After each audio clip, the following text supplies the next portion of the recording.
ইমানদার ব্যক্তি এগুলি পরোয়া করে না। তার জানা আছে যে আমার নির্ধারিত সময়ের এক মুহূর্ত আগে আমার মউত হবে না। তো মউত যখন আমার জন্য অবধারিত, দুনিয়ায় আসছি যখন, মউত যখন হবে, সেই মউত বিড়ালের মতো হোক তাকে চান, পাতিশিয়ালের মতো হোক তাকে চান। আমি তো বলি যে বিড়ালের মতো 500 বছর বেঁচে থাকার কোনো লাভ নাই, সিংহের মতো 5 মিনিট বাঁচুন। মির্জাফরের মতো 50 বছর বেঁচে থাকায় লাভ নাই, খালিদ বিন ওলীদের মতো, সিরাজউদ্দৌলার মতো বেঁচে থাকুন। কিয়ামতের দিন এক ব্যক্তিকে উপস্থিত করা হবে, তাকে ফেরেশতারা জিজ্ঞেস করবে যে আল্লাহর বান্দা, তোমার তো নেক এবং পুণ্য, পুণ্য এবং পাপ, নেক এবং বদ, দুটি জিনিসই সমান সমান। এখন বলো তুমি কোথায় যাবা? তুমি কি বেহেশতে যাবা না তুমি দোজখে যাবা? লোকটি বলছে, সে লোকটি ছিল খুব বড় ব্যবসায়ী। সে বলছে, ফেরেশতা ভাই, আমি দোজখও চিনি না, বেহেশতও চিনি না, যেখানে গেলে আমার 2 পয়সা লাভ হবে সেইখানে আমি তোমায় আমারে পাঠাও। এর দ্বারা বোঝা যায় যে মানুষেরা ব্যবসার দিকে খুব বেশি আকৃষ্ট থাকে। যদি লস হয় দারুণ ভাবে মন খারাপ করে, একেবারে যায় যায় অবস্থা হয়ে যায়। এই জন্য ব্যবসার কথা আল্লাহ তুলে ধরলেন যাতে করে মানুষের মনটা ব্যবসার কথা শুনে আকৃষ্ট হয়। এ হলো এক। 2 নম্বরে, ব্যবসা করতে শুধুমাত্র পুঁজি লাগে না, আরো অনেক কিছু লাগে। শুধু পুঁজি হলে কি ব্যবসা হয়? যদি শুধু পুঁজিতে ব্যবসা হয় তাহলে আপনারা চেষ্টা করেন না। 10 লাখ টাকা নিয়ে নামেন, ব্যবসা সম্পর্কে কোনো জ্ঞান নাই, ব্যবসার কিছু জিনিসপত্র কিনে নিয়ে 10 লাখ টাকা বা 20 লাখ টাকার পুঁজি নিয়ে বসেন, 1 মাসও লাগবে না আপনার দোকানে লাল বাতি কয়েকটা জ্বলার জন্য, ঠিক কিনা? তাহলে ব্যবসা করার জন্য শুধু পুঁজি যথেষ্ট নয়, পুঁজির সাথে সাথে ব্যবসার জ্ঞান থাকতে হবে, ঠিক কিনা? অভিজ্ঞতা থাকতে হবে, জ্ঞান থাকতে হবে। এবং ব্যবসায় পুঁজি খাটাইয়া জ্ঞান নিয়ে বসে থাকলে হবে না, শ্রম দিতে হবে, লেবার দিতে হবে, রাত জাগতে হবে, চেষ্টা করতে হবে। দেশ বিদেশের ওই মালের, যে মালের ব্যবসা আপনি করেন, তার দাম কোথায়, কেমন, কোথা থেকে কিনলে লাভ, আপনি এখানে বিক্রি করলে লাভ বেশি হবে, এই সব ব্যাপারে চিন্তা ভাবনা করতে হবে, শ্রম দিতে হবে, মেধা দিতে হবে, রাত জাগতে হবে, দৌড়দৌড়ি করতে হবে। এত কিছু করার পরে তারপরে ব্যবসা হওয়ার সম্ভাবনা আছে, তবে লসের সম্ভাবনাও উড়ায় দেওয়া যায় না। আল্লাহ পাক বলছেন, আমার সাথে একটা ব্যবসা করো। এই ব্যবসাটা হলো ইমানের ব্যবসা। এই ব্যবসাটা কিসের ব্যবসা? ইমানের ব্যবসা। এই ব্যবসার জন্য, এই ব্যবসাটার উদ্দেশ্য কি? জাহান্নাম থেকে বাঁচা। বলেন, ব্যবসার উদ্দেশ্য কি? জাহান্নাম থেকে বাঁচার জন্য একটা ব্যবসা আমার সাথে করো। সেই ব্যবসাটার পুঁজি হলো ইমান। সেই ব্যবসার ক্যাপিটাল কি? ইমান। সেই ইমান লাগাইয়া বসে থাকলে হবে না, শুধু পড়লে হবে না লা ইলাহা ইল্লাল্লাহু মুহাম্মাদুর রাসূলুল্লাহ। জোরে পড়েন, লা ইলাহা ইল্লাল্লাহ, লা ইলাহা, লা ইলাহা ইল্লাল্লাহ, লা ইলাহা, অল্প দিবা, লা ইলাহা ইল্লাল্লাহু মুহাম্মাদুর রাসূলুল্লাহ। এই কলেমার পুঁজি খাটাইয়া বসে থাকলে হবে না, ইমানের জন্য পুঁজি খাটাতে হবে। পুঁজি হলো জাহান্নাম থেকে বাঁচার জন্য, পুঁজি হলো ইমান। সেই ইমান খাটাইয়া কলেমা পড়ে বসে থাকলে হবে না, শ্রম দিতে হবে, চিন্তা করতে হবে, রাত জাগতে হবে। যার উপরে ইমান এনেছেন তার উপরে ইমান আনার কারণে যদি অত্যাচার আসে সহ্য করতে হবে, বরদাস্ত করতে হবে। এরকম নয় ইমান এনেছি এই কথা বলবেন, আহাসিবান নাসু আন ইউতরাকু আন ইয়াকুলু আমান্না ওয়া হুম লা ইফতানুন। আল্লাহ রাব্বুল আলামিন বলেছেন, লোকেরা কি একথা ভেবেছে ঈমান এনেছি এই কথা বলার সঙ্গে সঙ্গে বিনা পরীক্ষায় আমি তাদেরকে জান্নাত দেব, এটা কি মনে করেছে, মনে করে নিয়েছে নাকি? ওয়া হুম লা ইফতানুন। তাদেরকে পরীক্ষা করা হবে না? অবশ্যই পরীক্ষা করা হবে। শুধু ঈমান এনেছে এই পুঁজি খাটালে হবে না, পরীক্ষা দিতে হবে, কষ্ট করতে হবে, মার খাইতে হবে, জেলে যেতে হবে, পরিশ্রম করতে হবে। এই ময়দানই হচ্ছে উত্তপ্ত ময়দান। এই ময়দান কি ময়দান? এটা কুসুমাস্তীর্ণ নয়, এটা কণ্টকাকীর্ণ ময়দান। সুতরাং আল্লাহ পাক বলছেন পরীক্ষা দিতে হবে। এই ঈমান আনলে পরে ঈমানের পুঁজি খাটায়া, তুমি যেমন ব্যবসার পুঁজি দিয়া চুপ করে বসে থাকলে যেমন ব্যবসা হয় না, এখানেও ব্যবসা হবে না কলেমা পড়িয়া। শুধু কলেমা পড়তে হবে, বিশ্বাস করতে হবে, এটার জন্য কাজ করতে হবে এবং কালেমা ভিত্তিক শাসন প্রতিষ্ঠার জন্য আন্দোলন করতে হবে, ময়দানে থাকতে হবে। আর এই কাজগুলি করলে পরে তখন আল্লাহ রাব্বুল আলামিন রাজি হবেন, খুশি হবেন, এর পূর্বে নয়। তবে দুনিয়ার ব্যবসা করতে গেলে সেই ব্যবসায় লাভও আছে, নোকসানও আছে। আল্লাহ রাব্বুল আলামিন বলেন, আমার সঙ্গে যে ব্যবসাটা করবে ওই ব্যবসাটা হচ্ছে তিজারাতান লান তাবুর। আমার সাথে যে ব্যবসা করবে এই ব্যবসায় নোকসানের কোনো সম্ভাবনা নাই, কোনো লস নাই। বাঁচলেও লাভ, জেলে গেলেও লাভ, ফাঁসির মঞ্চে চললেও লাভ, মরে গেলেও লাভ, মার খাইলেও লাভ। এটা সব জায়গায় লাভ আর লাভ। সুবহানাল্লাহ বলতে ইচ্ছে করে না? কারণ তুমি মার খাচ্ছ কার জন্যে? জেলে যাচ্ছ কার জন্যে? ফাঁসির মঞ্চে চড়ছ কার জন্যে? সুতরাং তোমার তো কোনো দুঃখ থাকার কথা নয়, তোমার তো কোনো চিন্তা থাকার কথা নয়।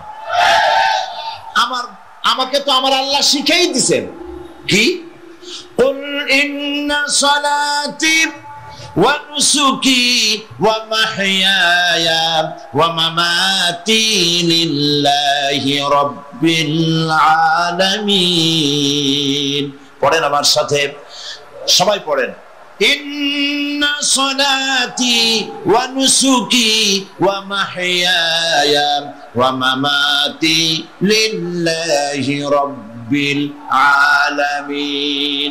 আল্লাহ পাক বলেন, বলো নিশ্চয়ই আমার নামাজ, আমার কুরবানি, আমার হায়াত, আমার মওত সবকিছু আল্লাহ রাব্বুল আলামিনের জন্য। কার জন্য? তাহলে মুমিনের কি কোনো দুঃখ থাকার কথা, কোনো কষ্ট থাকার কথা? নিশ্চয়ই নয়।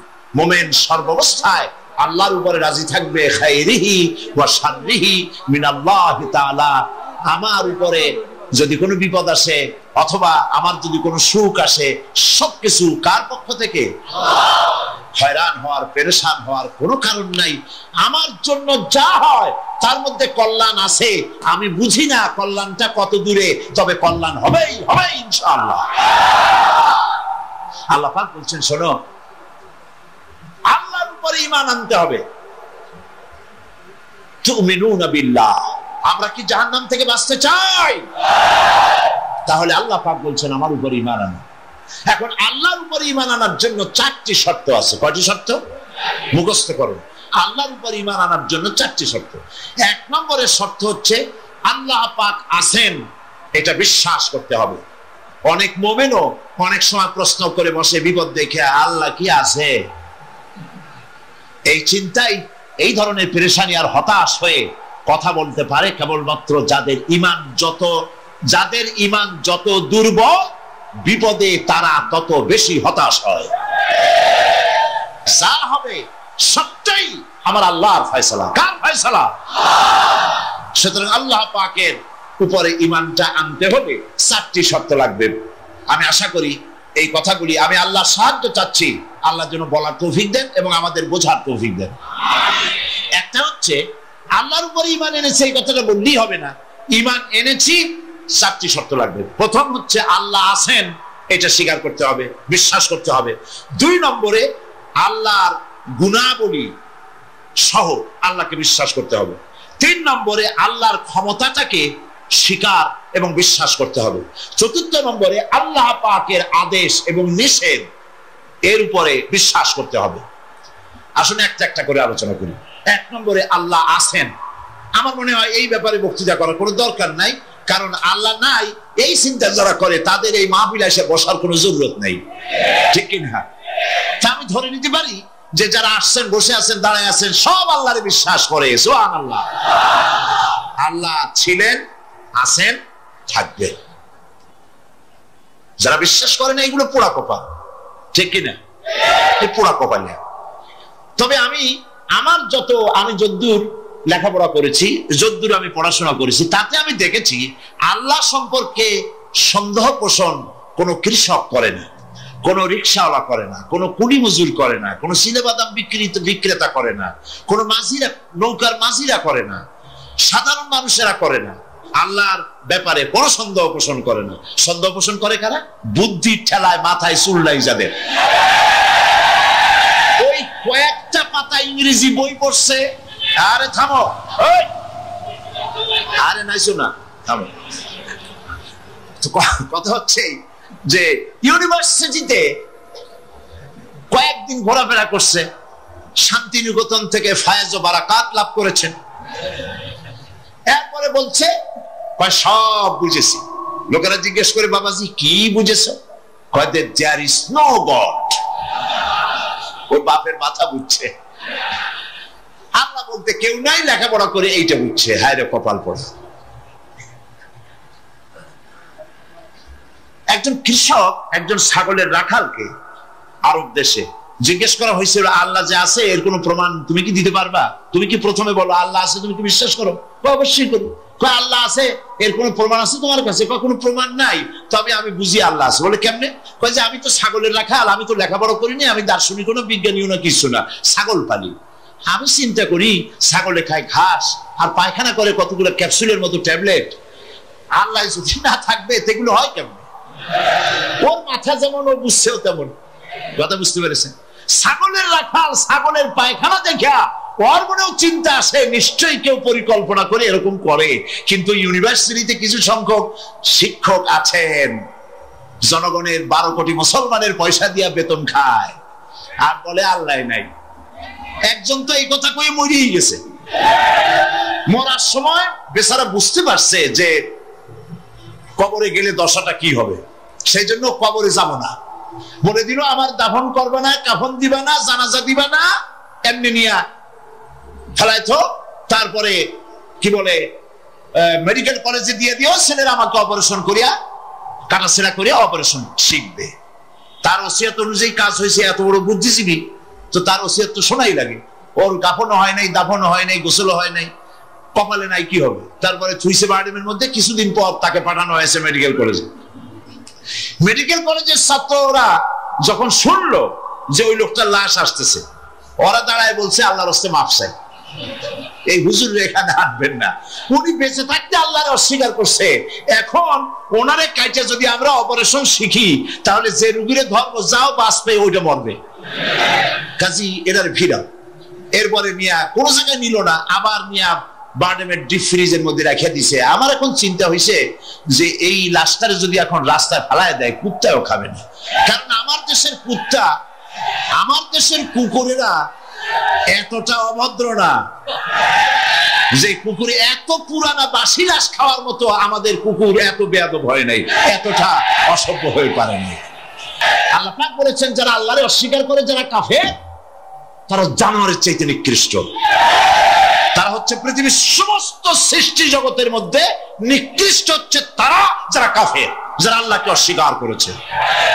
দেখুন কোরআন শরীফে আল্লাহ পাক এক জায়গায় বলেছেন, ওয়ালাকাদ জারা'না লি জাহান্নামা কাসীরাম মিনাল জিন্নি ওয়াল ইনস। আমি মানুষ এবং জিনেদের মধ্যে এক শ্রেণীর মানুষ আর জিনকে তৈরি করেছি জাহান্নামের জন্য। জাহান্নামের জন্য তারা তৈরি হয়েছে। কারা?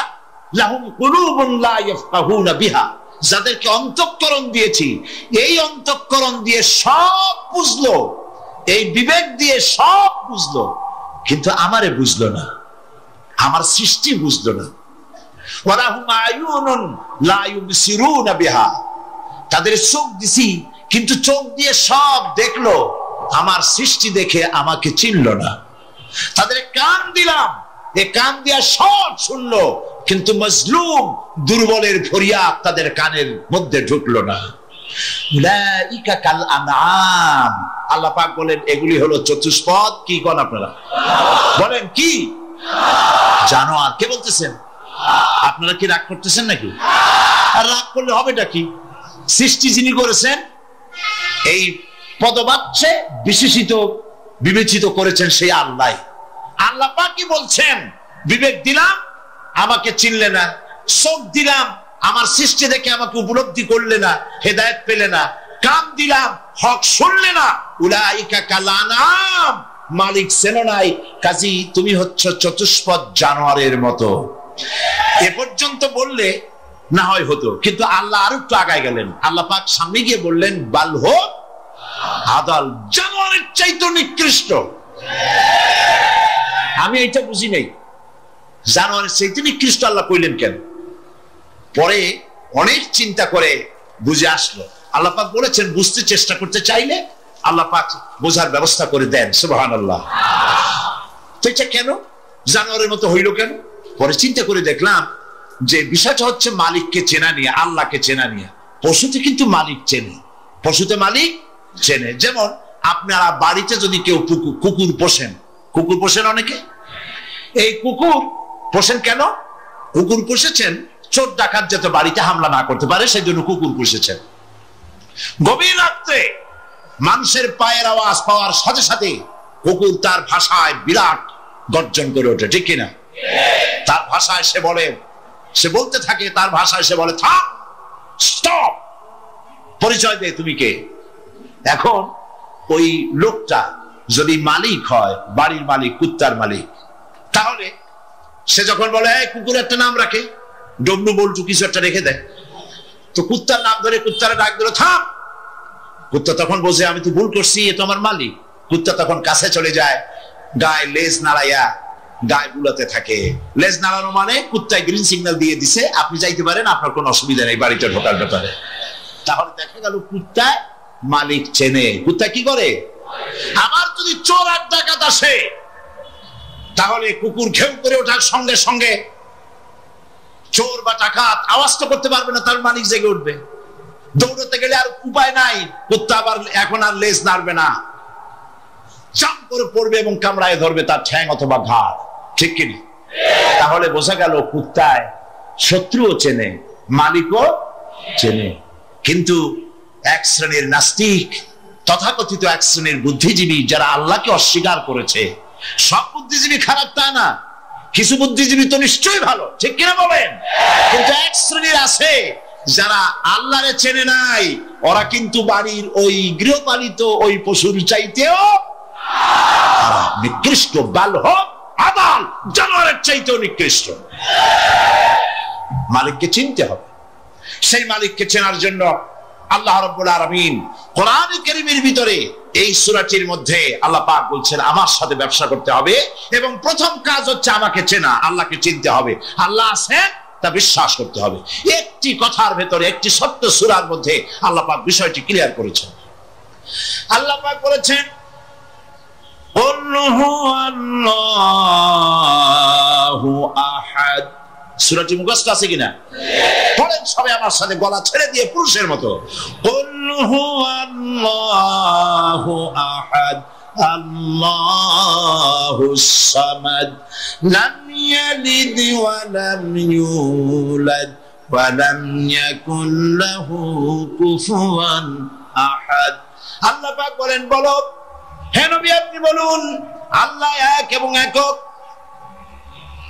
তিনি বেনিয়াস, কারো মুখাপেক্ষী তিনি নন, তিনি কাউকে জন্ম দেন নাই, তাকেও কেউ জন্ম দেয় নাই। আকাশ আর জমিনে আল্লাহ পাকের সমকক্ষ কেউ নাই। সুবহানাল্লাহ। এ হচ্ছে আমার আল্লাহ, এ হচ্ছে আমার আল্লাহ। কাউকে জন্ম দেন নাই, তিনিও কারো জন্মে হন নাই, তিনি কারো মুখাপেক্ষী নন, আকাশ আর জমিনে তার সমকক্ষ কেউ নাই। সুতরাং এই হচ্ছে আল্লাহ পাক, তার জাতকে, তার অস্তিত্বকে মানতে হবে, স্বীকার করতে হবে। এটা গেল এক নম্বর। দুই নম্বরের কথা হচ্ছে, যেহেতু ইমানের উপরে আমি ব্যাপক কথা আলোচনা করতে চাই ইনশাআল্লাহ, সেই জন্য খুব বেশি ব্যাখ্যা দিচ্ছি না। দুই নম্বরে হচ্ছে, আমি বলছিলাম কয়টা শব্দ? চারটে। এক নম্বর কি? আল্লাহর অস্তিত্ব। দুই নম্বরে হচ্ছে আল্লাহর গুণাবলী, গুণাবলীকে স্বীকার করা। পানিকে বিশ্বাস করতে হবে, পানি ডুবাই দিতে পারে, ভিজাইতে পারে। পানির এই ধর্ম সহকারে, এই শক্তি সহকারে পানিকে বিশ্বাস করতে হবে। পয়জনকে বিশ্বাস করতে হবে, তাকে পান করলে আমি মরে যেতে পারি। সাপে দংশন করলে মরে যেতে পারি, সাপকে এভাবে বিশ্বাস করতে হবে। বাঘকে বিশ্বাস করতে পারে হতে হবে যে সে যে কোনো মুহূর্তে আমাকে হামলা করতে পারে। প্রত্যেক জিনিসের শক্তি সহকারে, আগুন সে জ্বালাতে পারে, পোড়াতে পারে, এই শক্তি সহকারে বিশ্বাস করতে হবে। আল্লাহরে বিশ্বাস করবেন কিভাবে? আল্লাহর গুণাবলী সহকারে। বলেন, আল্লাহকে বিশ্বাস করবেন কিভাবে? তার গুণাবলী সহকারে বিশ্বাস করতে হবে। শুধু যদি বলেন আল্লাহরে বিশ্বাস করি, হবে না। আল্লাহর গুণ সহকারে বিশ্বাস করতে হবে।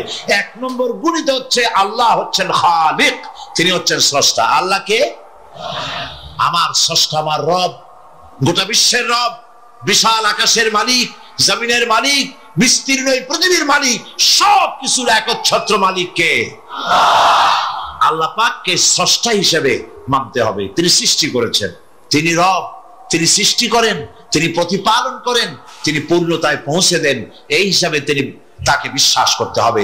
গোটা সৃষ্টিকে প্রতিপালন করার জন্য পানি দরকার। এই পানির বন্দোবস্ত কে করেছেন? বলেন, কে করেছেন? এই পৃথিবীর 4 ভাগের 3 ভাগ কি? বলেন কি? পানি। আর 1 ভাগ স্থল। এই অতিরিক্ত পানি যে আল্লাহ বানালেন, 3 ভাগ পানি 1 ভাগ স্থল। এ পানি কি খামোখা বানিয়েছেন?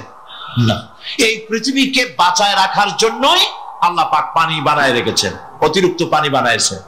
আবার ওই পানি সব জায়গায় পৌঁছতে পারবে না বলে আল্লাহ বিরাট জলাধার বানিয়েছেন, সমুদ্র, মহাসমুদ্র, বিরাট বিরাট দরিয়া। এতে পানি সব জায়গায় পৌঁছবে না বলে আল্লাহ পাক আবার খাল বানিয়েছেন, নদী বানিয়েছেন, বিল বানিয়েছেন, হাওর বানিয়েছেন। মাটির পরতে পরতে আল্লাহ পাক পানি রেখে দিয়েছেন। সুবহানাল্লাহ। তারপরে এতেও হবে না, সেই জন্য আল্লাহ পাক আবার সমুদ্র থেকে পানিগুলি তুলে মেঘমালায় পরিণত করে বৃষ্টির আকারে ফোঁটা ফোঁটা পানি দিয়ে কোথায় কোথায় শুকনা একটা বালুকণা আছে তাকেও খুঁজে বার করে পানি দিয়ে আল্লাহ পাক সিক্ত করে দেন, ভিজায় দেন। হচ্ছে আল্লাহ। তার এই প্রতিপালনের শক্তি সহকারে, গুণ সহকারে তাকে বিশ্বাস করতে হবে। সবকিছুর স্রষ্টা তিনি, মালিক তিনি। ওই আল্লাহ রাব্বুল আলামিন, তার গুণাবলী সহকারে বিশ্বাস করতে হবে। তার গুণ হচ্ছে তিনি খালিক, তিনি মালিক, তিনি রাজ্জাক। সকলের খাবার তিনি পৌঁছান, কারো খাবার তিনি। পৃথিবীতে যত প্রাণী তৈরি করেছেন সকলের খাবারও তিনি তৈরি করে দিয়েছেন।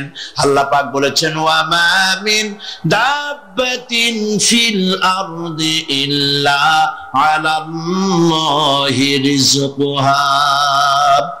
পৃথিবীর ভিতরে এমন কোন প্রাণী নাই, এমন কোন জীব নাই যার রিস্কের দায়িত্ব আমি আল্লাহ গ্রহণ করি নাই। সুবহানাল্লাহ। সকল প্রাণী জগতের খাবার কে তৈরি করেছেন? খাবার পৌঁছাচ্ছেন কে? একটা দৃষ্টান্ত দেই, যেহেতু আজকে এই বিষয়ে আমি বলবো না, একটা দৃষ্টান্ত দেই বোঝার জন্য। আপনারা মুরগির ডিম দেখছেন নিশ্চয়ই, অন্যান্য পাখির ডিমও দেখেছেন। এই ডিমের ভিতর থেকে বাচ্চা হয় ডিমের কোন অংশ দিয়ে? ভেতরের কুসুমটা দিয়েই কি হয় বলেন? বাচ্চা হয়। বাচ্চা যখন ডিমের ভিতরে হলো তখন তার প্রাণ আসছে। এই প্রাণ আসার পর, প্রাণ আসার সাথে সাথে বাচ্চার ক্ষুধার উদ্রেক হয়েছে। খাবেটা কি? ডিমের ভিতরে খাবার পৌঁছতে গেলে ডিম তো ফেটেই যাবে, বাচ্চা মরে যাবে। এখন খাবারটা দুনিয়ার কোন বিজ্ঞানী ডিমের পেটের মধ্যে, ডিমের মধ্যে বাচ্চাকে খাবার পৌঁছতে পারবে কি?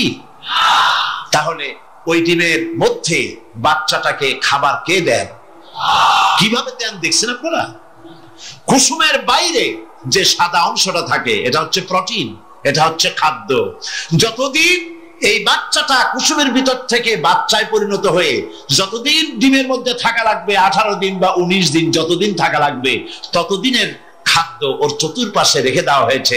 সবটুকুন খেয়ে খেয়ে যেদিন তার সবটা সাদা অংশ খাওয়া হয়ে গেল তখন ঠোঁট দিয়ে পাতলা পর্দাকে ফাটায় দিয়া পৃথিবীর মাঝে বেরিয়ে আসে। এই বাচ্চাটির খাবার কে দিয়েছে? আল্লাহ পাক। সমস্ত প্রাণীর খাদ্য তিনি পৌঁছে দিয়েছেন, কোন জিনিস তিনি বাকি রাখেন নাই। আল্লাহকে বিশ্বাস করতে হবে, তিনি রাজ্জাক, তিনি খালেক, তিনি রব, তিনি স্রষ্টা। এই আল্লাহ পাকের যে 99টি নাম আছে, সমস্ত নাম হচ্ছে গুণবাচক নাম। এই গুণবাচক নাম দিয়ে তার গুণ সহকারে তাকে বিশ্বাস করতে হবে। গেল 2 নম্বর। কয়টা বলেছিলাম শর্ত? 3 নম্বর হচ্ছে আল্লাহ পাকের ক্ষমতা। আল্লাহরে বিশ্বাস করবেন ক্ষমতা দিয়ে। কি দিয়ে বিশ্বাস করবেন? ক্ষমতা দিয়ে। কি ক্ষমতা? আল্লাহ রাব্বুল আলামিন তার ক্ষমতা হচ্ছে দিনকে রাত বানাতে পারেন, রাতকে দিন বানাতে পারেন, সাগরকে নগর বানাতে পারেন, নগরকে সাগর বানায় দিতে পারেন, পথের মানুষ ধরে, রাস্তার মানুষ ধরে প্রেসিডেন্ট বানায় দিতে পারেন, আবার প্রয়োজনে ফাঁসির মঞ্চে চড়াই দিতে পারেন। আল্লাহ রাব্বুল আলামিন জিন্দাকে মৃত্যু করেন, মৃত্যুকে জিন্দা করেন। সবকিছুর ক্ষমতা। ইন্নাল্লাহা আলা কুল্লি শাইইন কাদির। সমস্ত জিনিসের উপরে ক্ষমতা রাখেন কে? জোরে বলুন। সব জিনিসের উপরে প্রচন্ড ক্ষমতার মালিক। এই ক্ষমতা অ্যাপ্লাই করার জন্য আল্লাহ রাব্বুল আলামিনের কোনো বাটন টেপা লাগে না, সেনাবাহিনী ডাকার দরকার হয় না। শুধু বলেন 2টা অক্ষর। বলেন তো কি? মাশাআল্লাহ, আপনাদের ওয়াজ শুনেই মজা আছে, কারণ আপনারা বোঝেন। শুধু 2টা অক্ষর, কোন হও, সাথে সাথে হয়ে যায়। এটা 2টা ব্যাখ্যা আছে। একটা হচ্ছে যেটা আল্লাহ পাক এখনই চান সেটা কোন বলার সাথে সাথে তখনই হয়। আবার যেটা এখন চান না, কিছু পরে, সেটার জন্য কোন বলার সাথে সাথে সেটা হওয়ার প্রক্রিয়া শুরু হয়ে যায়। সুবহানাল্লাহ। দেখেন না, এই যে ভারতের আনজার, ভুজ, আহমেদাবাদ, এইখানে আল্লাহ বিশ্বাসী লোক যারা, তারা বলে প্রকৃতি লীলা খেলা। তো প্রকৃতি এটা কি কোনো জানোয়ারের নাম যা আল্লাহর অবাধ্য? আল্লাহ যা বলে তা শোনে না? এক জায়গায় কাঁপাই দিয়ে সব ভেঙে চুরে শেষ করে দেয়, অথবা বন্যা হয়ে সব ডুবাই দেয়। প্রকৃতি কোনো জানোয়ারের নাম নয়। আল্লাহ পাক যখন যা ইচ্ছা করেন, ফাআলুল লিমা ইউরিদ, যা খুশি তাই করেন। আল্লাহর ইচ্ছা হয়েছে বলেছেন। সঙ্গে সঙ্গে এ পর্যন্ত খবর যা পাওয়া গেছে, মৃতের সংখ্যা 2 লাখের উপরে। আল্লাহ পাক ইচ্ছা করলে সব জায়গায় এটা করে দিতে পারেন। আমি ভূমিকম্প কেমনে হয় আমি সেটা দেখেছি। আজ থেকে কয়েক বছর আগে ক্যালিফোর্নিয়া, আমেরিকার একটি স্টেট, লস অ্যাঞ্জেলেসে ভূমিকম্প হয়েছিল। ওই দেশে রাস্তা আছে 2 তলা, 3 তলা, 4 তলা, ফ্লাইওভার গুলি 3 তলা, 4 তলা পর্যন্ত। এই দৃশ্যটা ওয়াশিংটনের নাসা, যেখানে মহাশূন্য গবেষণাগারের কয়েকটা অফিস আছে, তার একটি অফিস আছে ওয়াশিংটন। সেইখানে আমাকে নেওয়া হলো এবং আমি দেখলাম বিরাট স্ক্রিন, সেই পর্দায় দেখানো হলো ভূমিকম্পের দৃশ্য। দরিয়ার ভিতরে পানি যেমন রোলিং হয়, তুফান হয়, এইভাবে করে যখন ভূমিকম্প শুরু হলো, তখন ক্যালিফোর্নিয়ার রাস্তাঘাট, মাটিগুলি, বিল্ডিং গুলি দেখতেছিলাম মাটির মধ্যে দরিয়ার মতো তুফান হচ্ছে এরকম করে।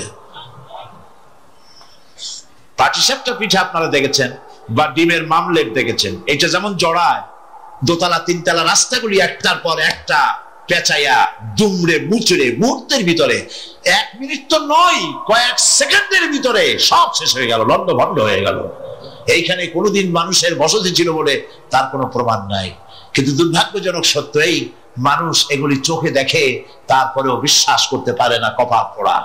এগুলো কি? কপাল পোড়া, বিশ্বাস করতে পারে না। ক্ষমতায় যে যখন থাকে তখন চতুর্দিকে অন্ধকার দেখে, মনে করে যে এ ক্ষমতা আর আমার হাত থেকে যাবে না, যা খুশি তাই করব। কিন্তু তোমাকে নিয়ন্ত্রণ করার আরেকজন আছেন কিনা? সেজন্য আল্লাহ পাক বলেছেন, ওয়ামুদ্দুহুম ফি তুগয়ানিহিম ইয়ামাহুন। আমি যারা সীমা লঙ্ঘন করে আমি ঢিল দেই, 100টা ধরি না, ঢিল দেই, দেখি কতদূর পারো। এই জন্য তো ফেরাউন বেঁচে ছিল 950 বছর। কোন কোন কিতাবে লেখা আছে 950 বছর হায়াত পেয়েছিল, জানি না কত বছর পাইছিল। 950 বছরের ভেতরে একদিন তার সর্দি হয় না, ও যেন বলতে না পারে যে যদি আমার অসুখ বিসুখ হইতো তাও তো আমি আল্লাহ তোমার ডাকতাম। মানে মুনাফিক, কাফের, বেঈমান, অহংকারী। আল্লাহ সুযোগ দেন, পাপিষ্ঠকে সুযোগ দিয়ে দেন, এই কথা যেন বলতে না পারে যে আল্লাহ আর যদি 6টা মাস সময় পাইতাম তাহলে আমি ভালো হয়ে যেতাম। এরকমও সুযোগ দেওয়া হয় না। ঠিক আছে, করতে থাকো, দেখি কত দূর পারো। তারপরে যখন সীমা লঙ্ঘন করে করে একদম প্রান্তে এসে যায়, তখন দড়ির অপর প্রান্ত কার কাছে? কার কাছে? ঘুড়ি যত উপরেই ওড়ে, ঘুড়ির লাটায় ওর পেছনে একটা সুতা আছে, সেই সুতাটা আর একজনের হাতে, ঠিক না? ঘুড়ি যতই মনে করুক যে আমি পাল্লা দিয়ে মঙ্গল গ্রহে যাব, যেখানে খুশি সেখানে যাব, ঘুড়ির এই অহংকার মিশে বেশি দূরে যেতে পারবে না, যেহেতু তোমার পেছনে একটা দড়ি আছে, সেই দড়িটা আর একজনের হাতে। এই দড়িতে যখন টান দেওয়া হবে, কাছে ফিরে আসতে হবে, যেখান থেকে উৎপত্তি সেখানেই ফিরে আসতে হবে। সুতরাং আল্লাহ পাকের এই প্রচন্ড ক্ষমতাকে বিশ্বাস করতে হবে যে তিনি বিরাট ক্ষমতার মালিক। ফকিরকে আমির বানান, আমিরকে ফকির বানান, আবার প্রয়োজনে ইচ্ছে করলে পথের লোক ধরে, কেউ চেনে না কেউ শোনে না, আল্লাহ পাক ধরে নিয়ে বাদশা বানান, আবার যখন আল্লাহ নারাজ হন তখন ফাঁসিতে ঝুলায় দেন। আল্লাহর উপরে ঈমান আনার 1 নম্বরের লাভ হচ্ছে আত্মমর্যাদার সৃষ্টি হয়। যারা আল্লাহর উপর ঈমান আনে তাদের আত্মমর্যাদার সৃষ্টি হয়, পার্সোনালিটি, শখসিয়ত তৈরি হয়। এমন শখসিয়ত হয়, শখসিয়ত মানে কি? পার্সোনালিটি। পার্সোনালিটি মানে কি? ব্যক্তিত্ব। ব্যক্তিত্ব তৈরি হয়। সে কোনো পাগল শ্রেণীর লোক হয় না, তার চলায়, তার বলায়, তার ওঠায় ব্যক্তিত্বের ছাপ ফুটে ওঠে। এই ব্যক্তিত্বের পরিস্ফুটনের কথা বিশ্বকবি বলেছেন। কে বিশ্বকবি? আল্লামা ইকবাল রহমতুল্লাহ আলাইহি। আল্লামা ইকবাল রহমতুল্লাহ আলাইহি তিনি বলছেন, খুদি কো কর ইতনা বুলন্দ, खुदी को कर इतना बुलंद कि हर तकदीर लिखने के पहले खुदा पूछे बंदे को बता तेरी रजा क्या है। নিজের ব্যক্তিত্বের পরিস্ফুটন এভাবে গড়ে তোলো, পার্সোনালিটি, শখসিয়ত এভাবে তৈরি করো যাতে আল্লাহ পাক তোমার তকদির লেখার সময় তোমারে জিজ্ঞেস করে, বান্দা তুই বল তোর তকদিরটা আমি কিভাবে লিখবো। সুবহানাল্লাহ বলেন।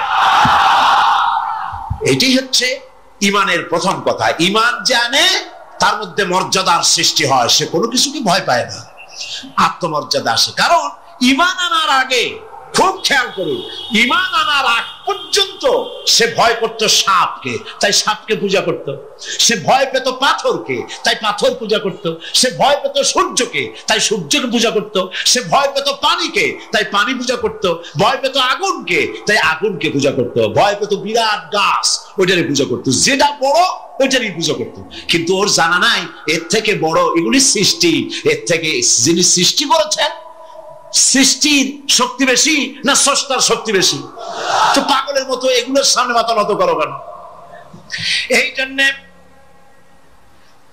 ঈমান আনার আগে তার মধ্যে ব্যক্তিত্ব ছিল না।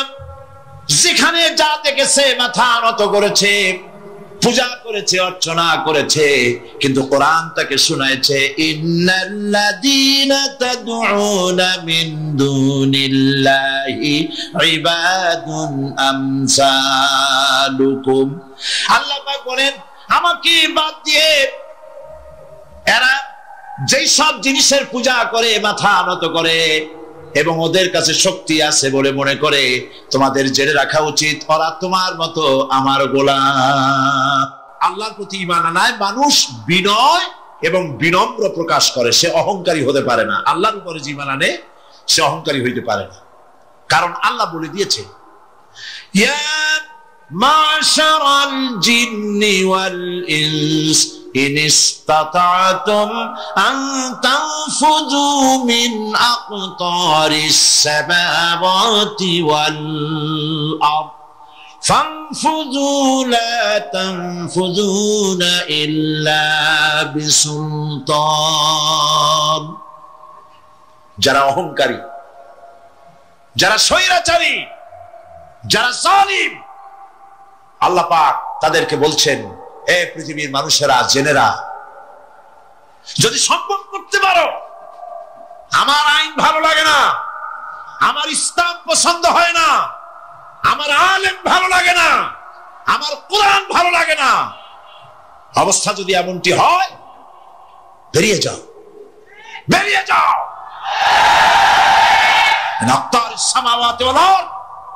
আমার সার্বভৌমত্বের ভেতর থেকে, আকাশের নিচের থেকে, জমিনের উপর থেকে বেরিয়ে যাও।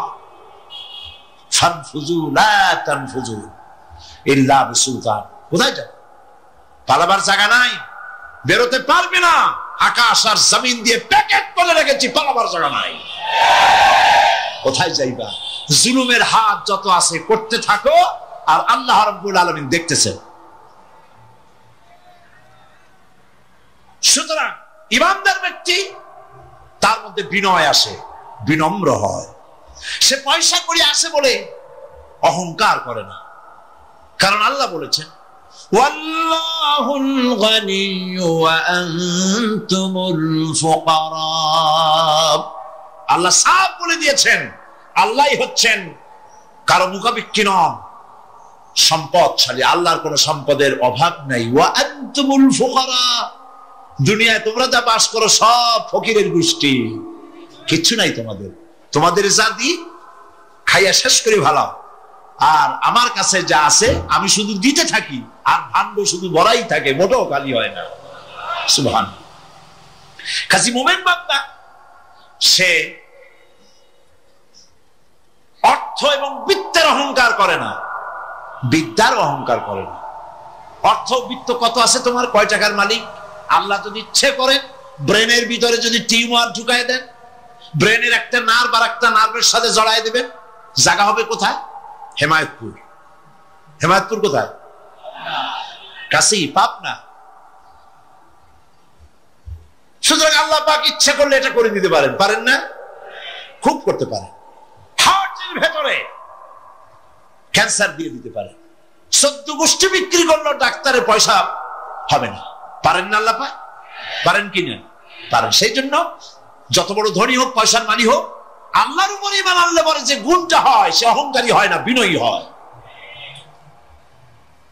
আল্লাহ রাব্বুল আলামিন কোরআনে কারীমের ভিতরে বলে দিয়েছেন, লিল্লাহি মা ফিস সামাওয়াতি ওয়া মা ফিল আরদ।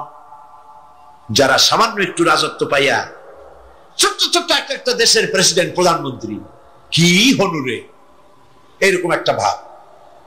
আর্মি হাতে, বিডিআর হাতে, পুলিশ হাতে, যা খুশি তাই করি না। আল্লাহ পাক বলছেন, লিল্লাহি মা ফিস সামাওয়াতি ওয়া মা ফিল আরদ। আকাশ আর জমিনের একচ্ছত্র মালিকানা কার? চিল্লায় বলুন, আল্লাহ পাকের। সুতরাং তুমি মাতবাড়ি করে কদ্দূর পারবা? বেশি দূর যেতে পারবে না। গ্রামে গোয়াল আছে, গরু রাখে যে জায়গায়, ওই জায়গাটার নাম কি? গোয়াল। গভীর রাত্রে গরুর মালিক শুনতে পাচ্ছে গোয়াল ঘরে খুব শব্দ হচ্ছে। রাখালকে ডেকে বলছে, দেখতো কি কিসের শব্দ? কয় যে দেখে এসে জবাব দিচ্ছে যে গোয়ালে যে 7টার শিং মোটা, তার গুতার চোটে ওই গোয়ালের মধ্যে যত গরু আছে কেউ টিকতে পারতেছে না, খালি গুতাইতেছে সমানে। মালিক কয় যে দীর্ঘদিন থেকে দেখতেছি এটার গুতার চোটে সমস্ত গরুগুলি অস্থির হয়ে যাচ্ছে, যা একটা মোটা দড়ি দিয়া, খাট্ট একটা দড়ি দিয়ে খুঁটির সাথে জড়ায় বাঁধতে রাখ গলাটারে। মোটা একটা দড়ি দিয়া গলার সাথে, খুঁটির সাথে যদি বাঁধতে দেয়, এরপরে খালি ফোঁস করতে পারবে, গুতাইতে আর পারবে না।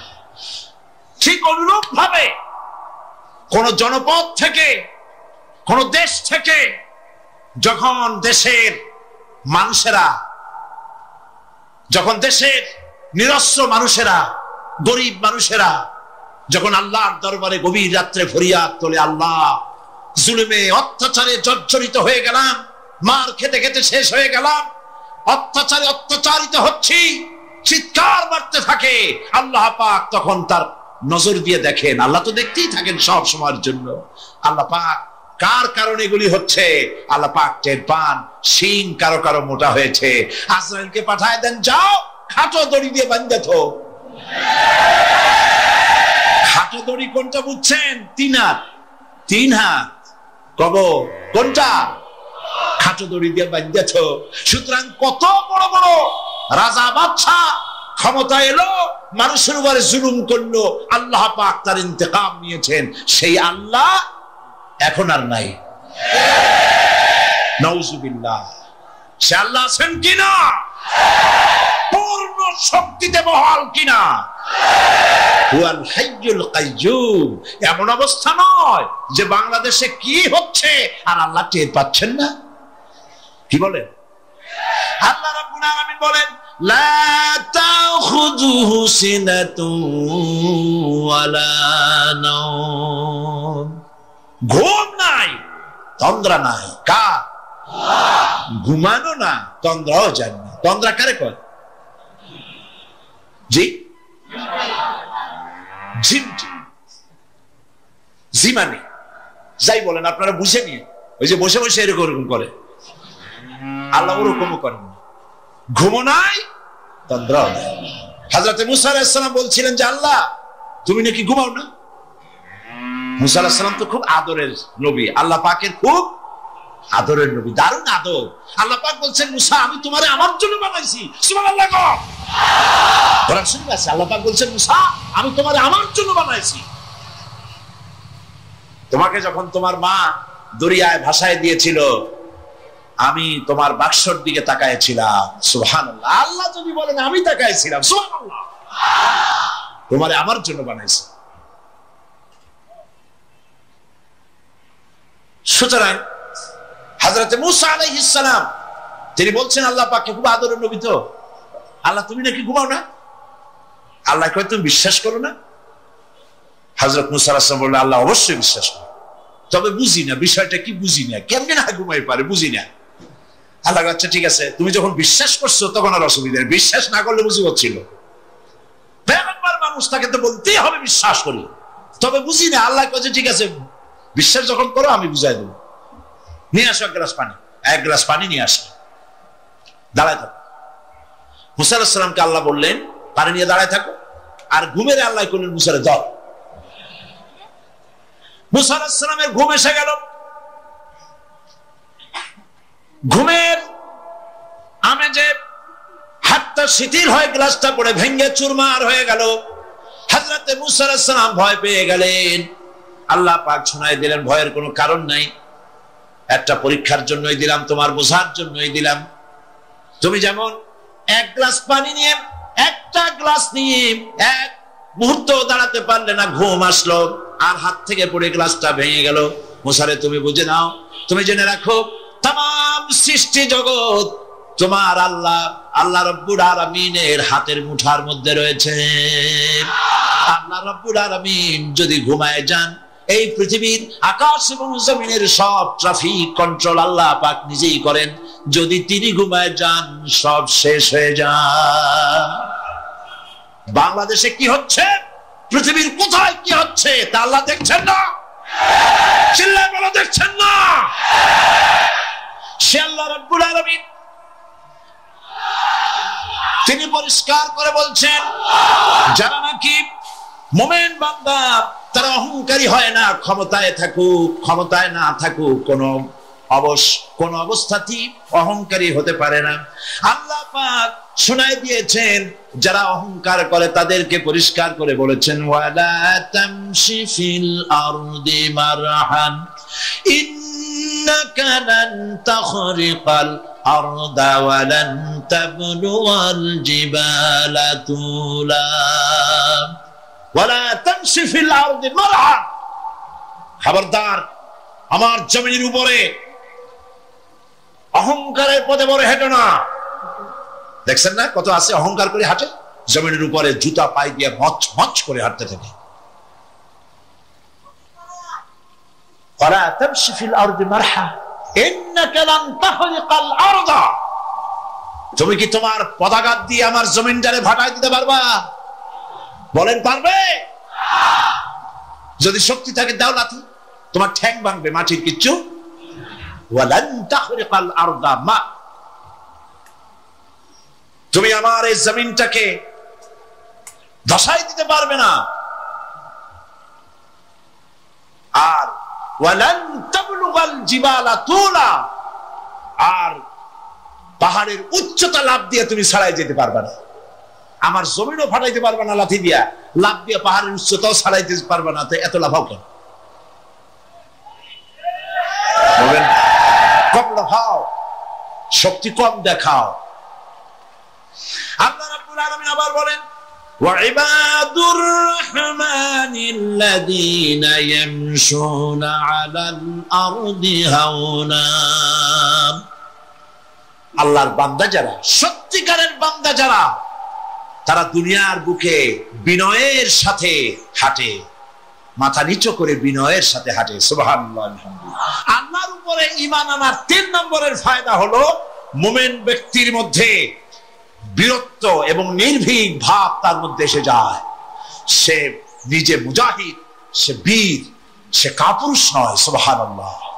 আল্লাহর উপর ঈমানের কারণে বীরত্ব এবং নির্ভীকতার প্রশিক্ষণ তার মধ্যে তৈরি হয়ে যায়।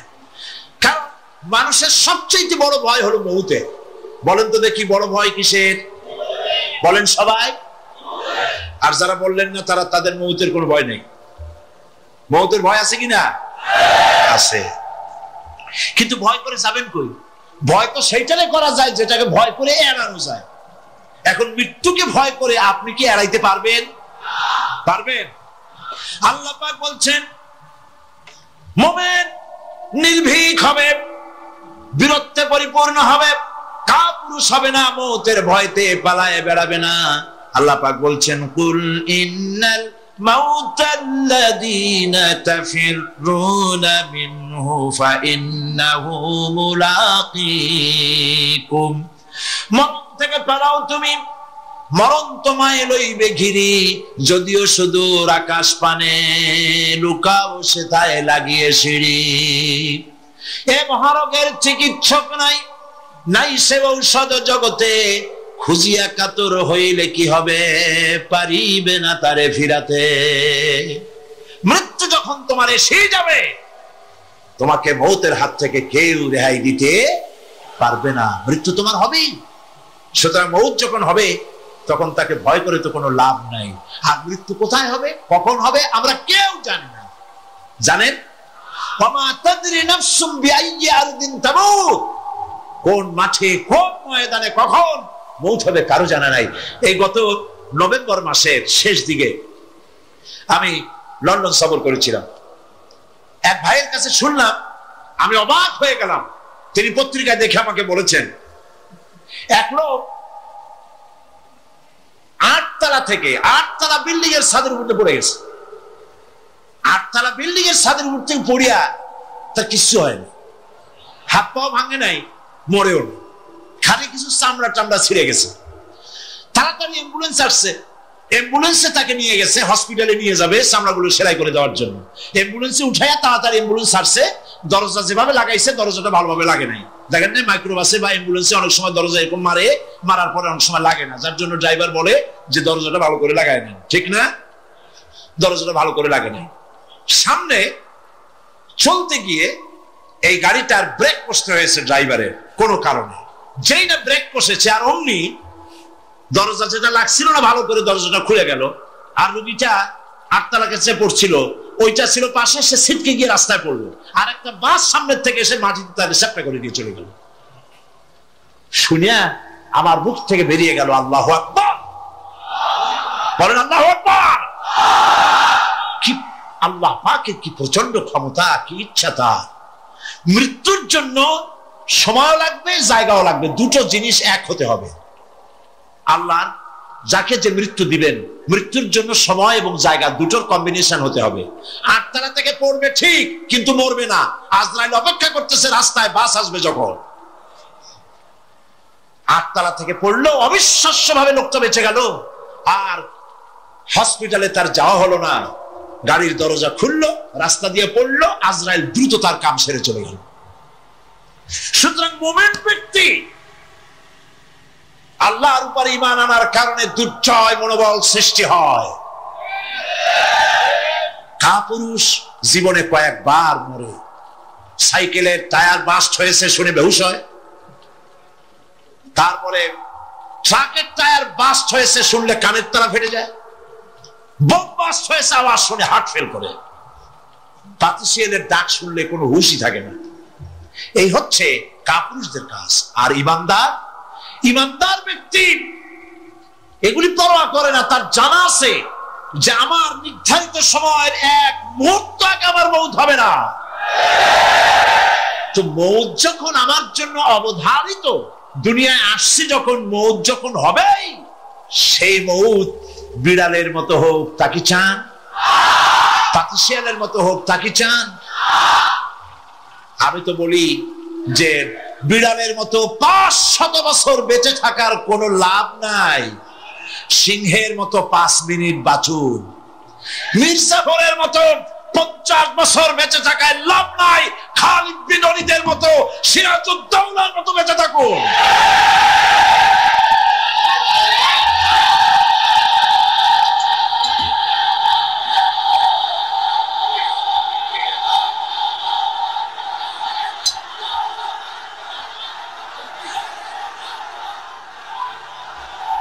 বসেন, আপনারা যদি দাঁড়ায় যান তাহলে আমি করবো কি?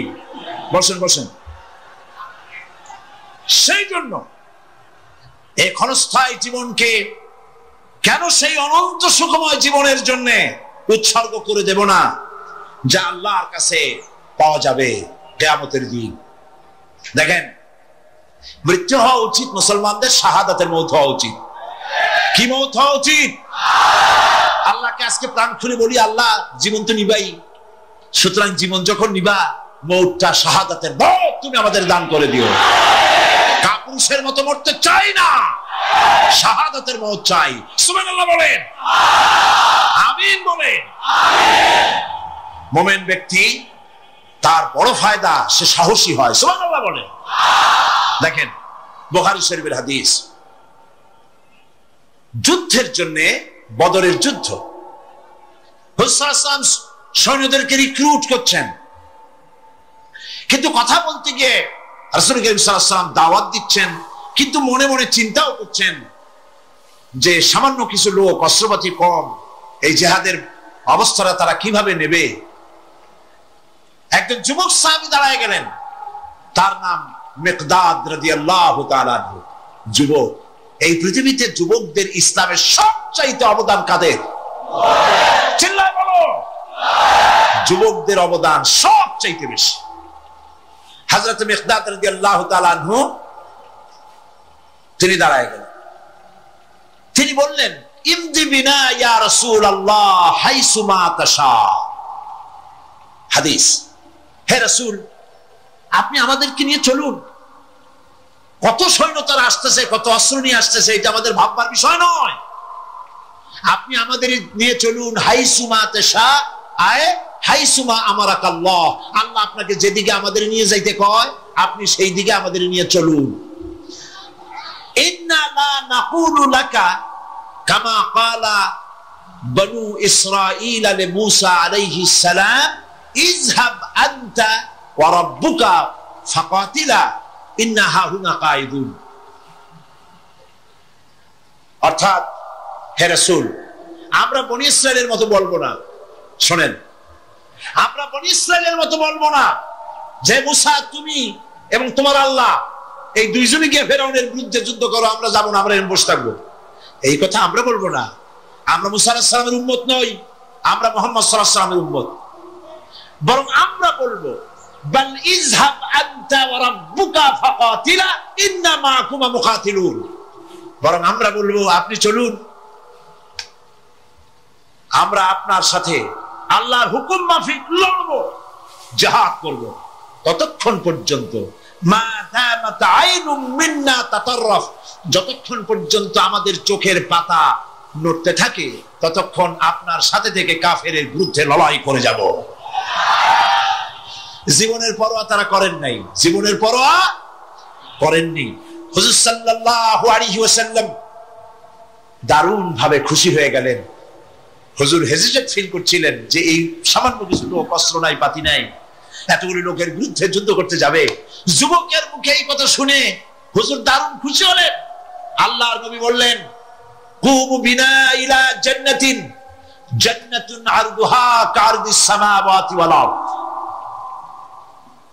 ও সাহাবীরা, তোমাদের মনোভাব যখন এই, তোমাদের মানসিকতা যখন এই, চলো আমার সাথে বেহেশতের দিকে, সেই জান্নাতের দিকে যেই জান্নাত আল্লাহর আকাশ আর জমিনের চাইতে অনেক প্রশস্ত।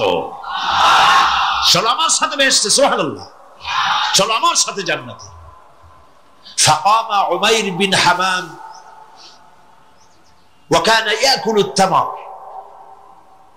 হযরত উমাইর নামক একজন যুবক দাঁড়ায় গেলেন এবং তিনি হাতে কতগুলি খরমা ছিল, সেই খরমাগুলি তিনি চিবোচ্ছিলেন। রাসূলুল্লাহর বক্তৃতা শুনতেছিলেন আর খরমা চাবাচ্ছিলেন। খরমা চাবান, বিচিগুলি ফেলে দেন, এভাবে করতেছেন, হাতে কতগুলো খরমা। হযরতে উমাইর বলছেন ওয়াকালা বাহ বাহ, অর্থাৎ আয় আযমাহু আয় আহসানাহু, হে রাসূল আপনি কি সুন্দর কথা বললেন।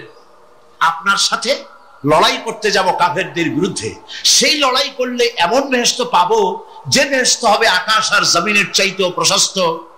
তাহলে ওয়াল্লাহি হাত্তা আকুলাহুন্না ইন্নাহা লাহায়াতুন তাবিলা, তাহলে আমার হাতে যে খরমাগুলি আছে এই সমস্ত খরমাগুলি খেতে গেলে কিন্তু অনেক সময় লেগে যাবে।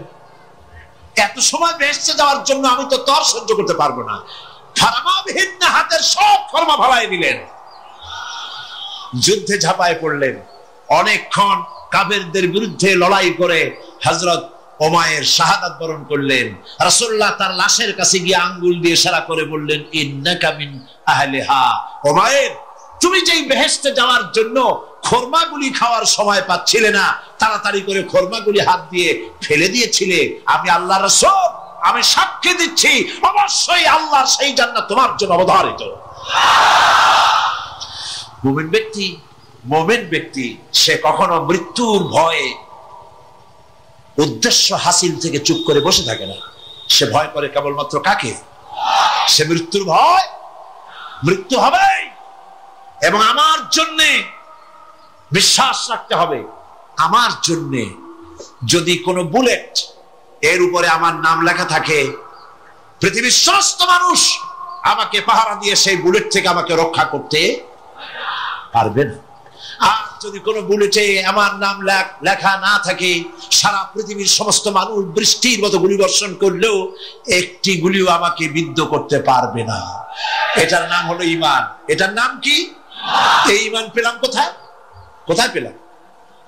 কোরআন শরীফে। কোথায় পেয়েছি? আল্লাহ রাব্বুল আলামিন বলেন, ওয়ামা হুম বিদরিনা বিহি মিন আহাদিন ইল্লা বিইজনিল্লাহ। একথা সুস্পষ্ট, আল্লাহর অনুমতি ব্যতিরেকে বান্দার কোনো ক্ষতি সাধন কেউ করতে পারে না। জোরে বলেন সুবহানাল্লাহ। কেউ কারো কোনো ক্ষতি করতে পারবে না। যেটা ক্ষতি যদি কিছু থাকে কিসমতে, ওটা তো মুকদ্দার ছিল, তকদির ছিল, সেটাই হবে, এর বাইরে কিছুই হবে না। সুতরাং মুমিন ব্যক্তি সে সাহসী হবে, সে কখনো চিন্তা করবে না মৃত্যুর ভয়ের। উদ্দেশ্য হাসিলের জন্য হয় শরীরের পতন, না হয় মন্ত্রের সাধন, ডু অর ডাই, সে আল্লাহর জন্য তার জীবন দিতে প্রস্তুত থাকবে। কারণ আল্লাহ রাব্বুল আলামিন বলেছেন, ইন্নাল্লাহ আশতারা মিনাল মুমিনিনা আনফুসাহুম ওয়া আমওয়ালাহুম বিআন্না লাহুমুল জান্নাহ। আল্লাহ পাক বলেন, আমি আমার মুমিনের জান আর মালকে আমি খরিদ করে নিয়েছি, বিনিময়ে আমার বান্দাকে আমার জান্নাত দান করে দিয়েছি। যেরকম সুবহানাল্লাহ। মুমিনের জান আর মাল কে নিয়েছেন? বিনিময়ে কি দিবেন? জান্নাত দান করে দিবেন। এটা হলো মুমিনদের আল্লাহর প্রতি ঈমান আনার জন্য 3 নম্বরের কোয়ালিটি। 4th নম্বরে আল্লাহর উপর ঈমান আনলে 4 নম্বরের যে ফায়দাটা, সে ফায়দা হচ্ছে আশাবাদ এবং মানসিক প্রশান্তি। আল্লাহর প্রতি একটা নির্ভরতা এবং আশার সৃষ্টি হয়ে যায়, সে কখনো নিরাশ হয় না। কারণ একটা মানুষ পাপ করলো, চুরি করেছে, ডাকাতি করেছে, জেনা করেছে, হত্যা করেছে, শয়তানি করেছে, বদমাশি করেছে, সব করেছে, এখন শয়তান তাকে ওয়াসওয়াসা দিতে পারে। সেই জন্য আল্লাহ রাব্বুল আলামিন বলেছেন, লা তাকনাতু মির রাহমাতিল্লাহ, বান্দারে আমার রহমত থেকে নিরাশ হয়ে যেও না। আল্লাহর রহমত বান্দা তোমার গুনাহ কতটুকু? তোমার গুনাহ যদি হয় পাহাড় সমান, আমার রহমত আকাশ সমান। তোমার গুনাহ যদি হয়ে যায় আকাশ সমান, তাহলে আমার রহমত তো আমার আরশে আজিমকে ছাড়াই গেছে। সুবহানাল্লাহ, সুবহানাল্লাহ বলুন। সুতরাং মুমিন বান্দার এই আশা থাকে। গুনাহ মানুষে করেই, গুনাহ করা স্বাভাবিক। আল্লাহ পাক বলেছেন, যে ব্যক্তি গুনাহ করে আর এরপরে আমার কাছে মাফ চায়, আমি তাকে ক্ষমা করে দেই, মাফ করে দিই। সুবহানাল্লাহ। সুতরাং ইমানদার লোকদের আশা হয়, দুরারোগ্য ব্যাধি তাকে ধরেছে, সে হতাশ হবে না, মরে যাওয়ার জন্য প্রতীক্ষায় সে সময় গুনবে না, বরং তার মনের মধ্যে আশার সঞ্চার হবে, আমার রোগ আল্লাহ ভালো করে দিতে পারেন না? আমাদের জাতির পিতা কি নাম কি? হযরত ইব্রাহিম আলাইহিস সালাম। কোরআন শরীফের ভিতরে তার কথা আল্লাহ পাক কোট করে দিয়েছেন। আমাদের জাতির পিতা হযরত ইব্রাহিম আলাইহিস সালাম বলেছেন, আল্লাযী খালাকানি ফাহুয়া ইয়াহদিন। আল্লাহ তিনি আমাকে সৃষ্টি করেছেন, তিনি আমাকে রাস্তা দেখান। ওয়াল্লাযী হুয়া ইউতঈমুনি ওয়া ইয়াসকিন। আর আমি যখন ক্ষুধার্ত হই তিনি আমাকে খাওয়ান, যখন তৃষ্ণার্ত হই তিনি আমাকে পান করান। ওয়া ইযা মারিদতু ফাহুয়া ইয়াশফিন। আর যখন আমি অসুস্থ হই, রোগাক্রান্ত হই, আল্লাহ রাব্বুল আলামিন তখন আমাকে রোগ মুক্ত করে দেন। সুবহানাল্লাহ। আমার অসুখ হলে কে রোগ মুক্ত করেন? সুতরাং দীর্ঘস্থায়ী কোন রোগ হয়েছে, মুমিন হতাশ হবে না, মুমিন হতাশ হবে না। হতাশ হয় কেবলমাত্র কাফের। হতাশ হয় কে? মুমিন কখনো হতাশ হয় না। হতাশ হয় ইমানের পরিপন্থী কাজ। আল্লাহ পাক বলেছেন, লা তাকনাতু মির রাহমাতিল্লাহ, আমার রহমত থেকে মায়ুস হয়ো না। দেখেন হযরত আইয়ুব আলাইহিস সালামের কত বড় রোগ হয়েছে, শরীর পোকায় ধরেছে, জর্জরিত হয়েছে, দুর্গন্ধ হয়েছে, গ্রামের লোকেরা তাকে বের করে দিয়েছে, স্ত্রী পুত্র পরিজন সব চলে গিয়েছে। এমনকি জিহ্বায় যখন পোকা ধরল, হযরত আইয়ুব আলাইহিস সালাম আল্লাহ রাব্বুল আলামিনের দরবারে ফরিয়াদ করলেন, আন্নী মাসানিয়াদ-দুররু ওয়া আনতা আরহামুর রাহিমিন। আয় আল্লাহ, আমি অসুস্থ হয়ে পড়েছি, আমি রোগাক্রান্ত হয়েছি, আর তোমার নাম রহমান রহিম, তুমি আমাকে রোগ মুক্ত করো। হযরত আইয়ুব আলাইহিস সালাম আল্লাহর দরবারে ফরিয়াদ করলেন, রব্বুল আলামিন সারা শরীরে পোকায় জর্জরিত হয়ে গেছে, এখন আমার জিহ্বায় পোকা ধরেছে, মাবুদ গো আমি তোমার কাছে ফরিয়াদ করি, আমার জিহ্বায় পোকা দিও না, কারণ জিহ্বাটাও যদি নষ্ট হয়ে যায় তাহলে তোমার মতো আল্লাহর জিকির আমি কি দিয়া করব। হযরত আইয়ুব আলাইহিস সালাম আল্লাহ পাকের কাছে যখন এ ধরনের ফরিয়াদ জানালেন, রব্বুল আলামিন তাকে তার রোগ মুক্ত করে দিলেন, তার স্ত্রী পুত্র সব আল্লাহ রব্বুল আলামিন ফিরাইয়া দিলেন। সুবহানাল্লাহ। সুতরাং মুমিন ব্যক্তি, কোরআন শরীফে সব আছে, কোরআনের মতো শ্রেষ্ঠ ওয়াজের কিতাব পৃথিবীতে আর শুধু বোঝার দরকার। বিপদে, যত বড় বিপদ আসুক, কোন বিপদে মুমিন ধৈর্য হারাবে না। হযরত ইয়াকুব আলাইহিস সালামের ছেলে ইউসুফ আলাইহিস সালামকে যখন তিনি হারায় ফেললেন, তিনি অধৈর্য হয়ে গেছিলেন নাকি? অধৈর্য হন নাই। কারণ আমি আমার বক্তৃতার সূচনায় বলেছি, আমরা কল্যাণ বুঝি না, অকল্যাণও বুঝি না। কোন বিপদ আসতে পারে আমরা হয়রান হয়ে যাই, কিন্তু বিপদের মধ্যে কল্যাণ আছে আমরা তা বুঝতে পারি না। কথা বুঝে আসছে? হযরত ইউসুফ আলাইহিস সালামকে কুয়ার ভিতরে ফেলে দেওয়া হলো। 11 ভাই মনে করেছে কুয়ার ভিতরে ফেলে দিয়া ইউসুফ আলাইহিস সালামকে মেরে ফেললাম, কিন্তু তারা বোঝে নাই আসল কামটা কি হয়েছে। এটা তো কুয়া নয়, এটা একটা টানেল, এটা একটা সুড়ঙ্গ। একদিকে কেনান হলো তার এক মুখ, ওই সুড়ঙ্গের এক মুখ হলো কেনানের। কেনান ইউসুফ আলাইহিস সালামকে ফেলে দেওয়া হলো কুয়ার ভিতরে মারার জন্য, কিন্তু আল্লাহ পাকের ইচ্ছা ইউসুফ আলাইহিস সালাম মরবে না। এই টানেলের অপর প্রান্ত মিশরের সিংহাসনের টানেলের এপার দিয়া ইউসুফ আলাইহিস সালামকে ঢুকালেন, অপর প্রান্তে মিশরের সিংহাসনে ইউসুফকে আল্লাহ বসায়া দিলেন। হযরত ইয়াকুব ছেলের জন্য অধৈর্য হলেন না। যখন তিনি খবর পেলেন ছেলে বাঘে খেয়ে ফেলেছে, তিনি তখন বলেছেন, ফাসাবরুন জামিলুন আসাল্লাহু আইয়াত আইয়াতিয়ানি বিহিম জামিআ ইন্নাহু হুয়াল আলিমুল হাকীম। ফাসাবরুন জামিল, আমি উত্তম ভাবে ধৈর্য ধারণ করলাম এবং আমি বিশ্বাস করি আল্লাহ রাব্বুল আলামিন আমার হারানো সবকিছু আমাকে ফিরিয়ে দিবেন।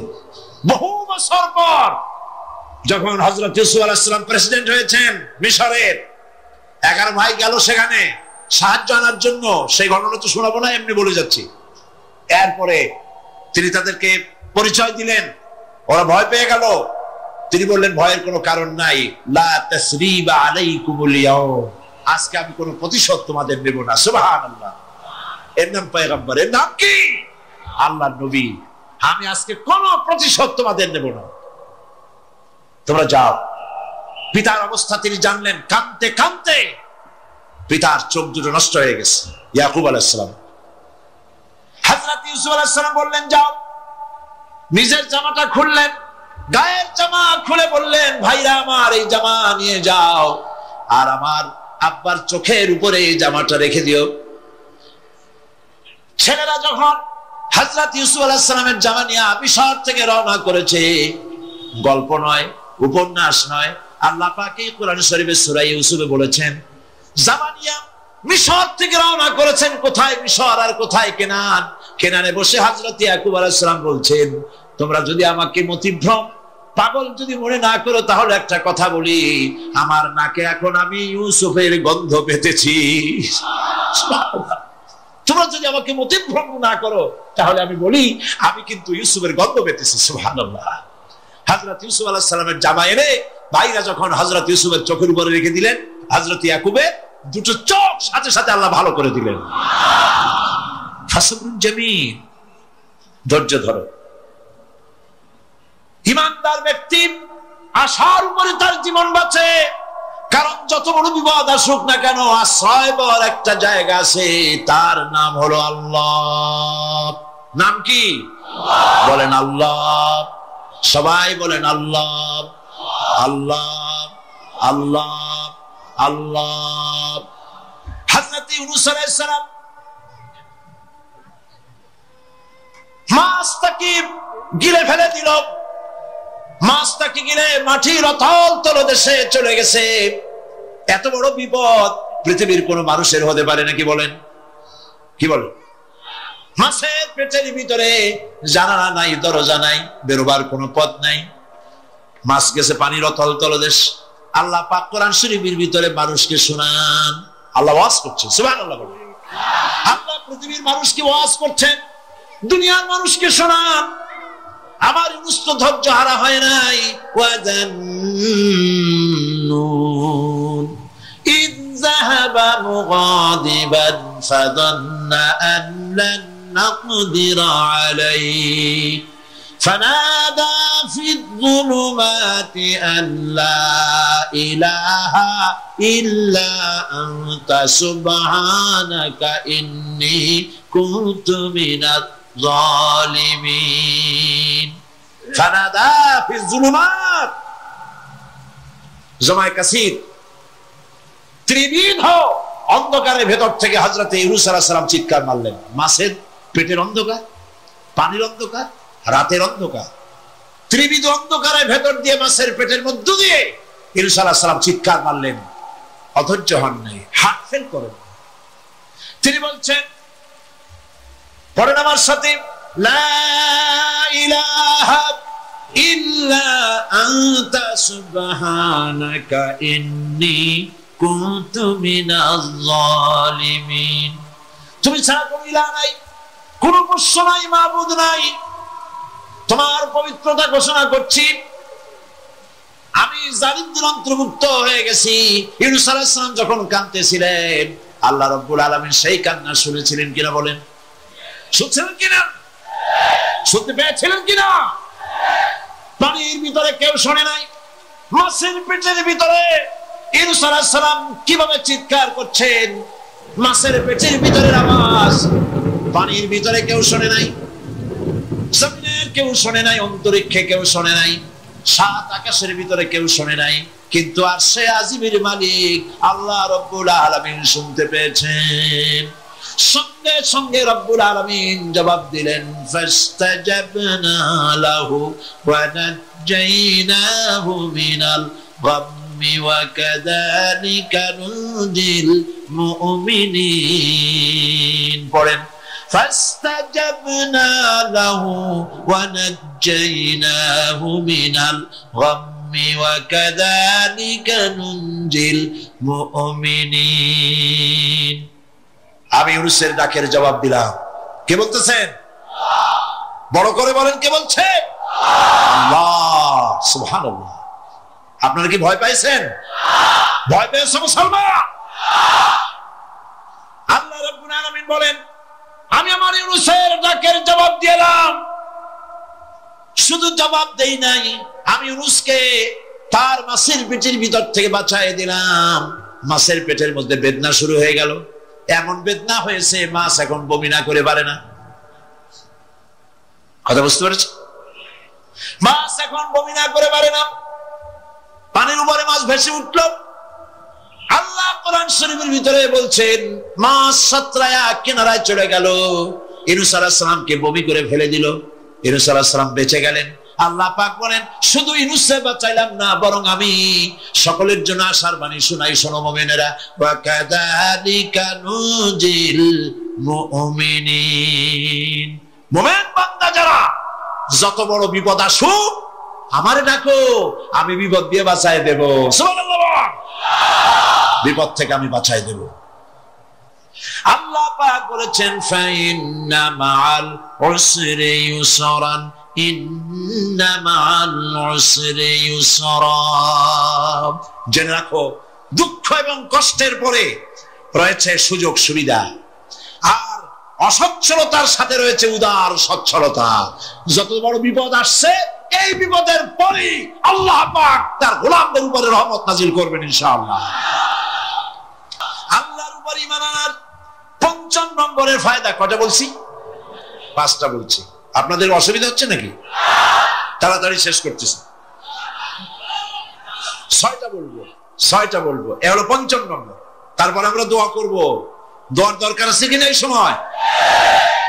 ৫ম নম্বরে আল্লাহর উপরে ঈমান আনলে পরে আরেকটি বড় ফায়দা, সেটা হলো কঠিন এবং কঠোর বিপদে আল্লাহ পাক তার মধ্যে অবিচলতার এবং ধৈর্য ধরার তৌফিক দিয়ে দেন। সুবহানাল্লাহ।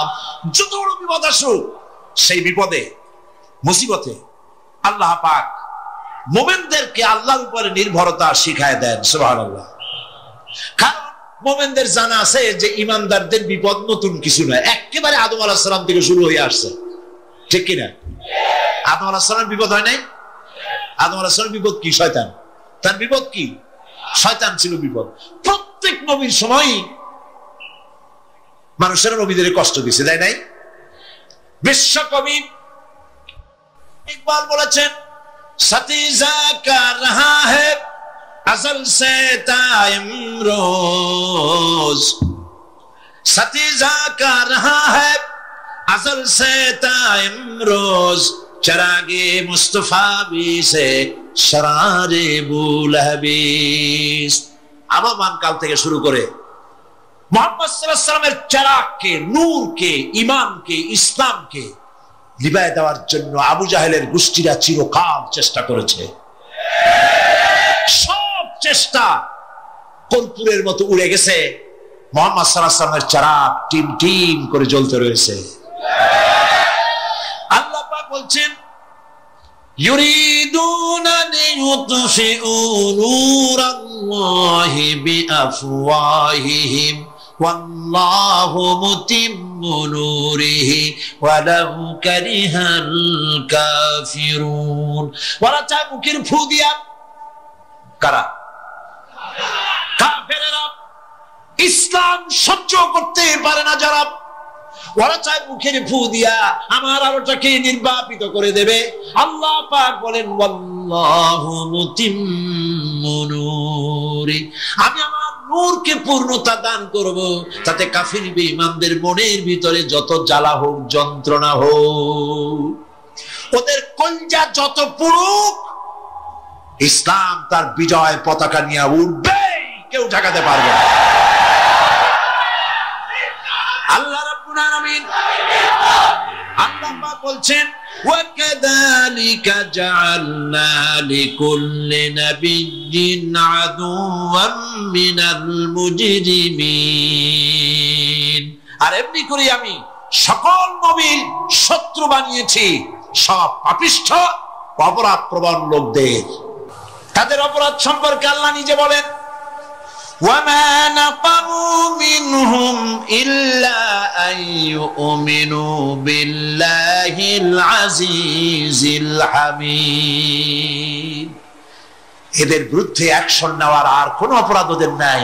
ওদের একমাত্র অপরাধ, ওরা আল্লাহর জমিনে আল্লাহর আইন প্রতিষ্ঠা করতে চায়, এটাই হচ্ছে অপরাধ। এই অপরাধে নবীদের শাস্তি হয়েছে, নবীরা মার খেয়েছেন, সাহাবায়ে কেরাম মার খেয়েছেন।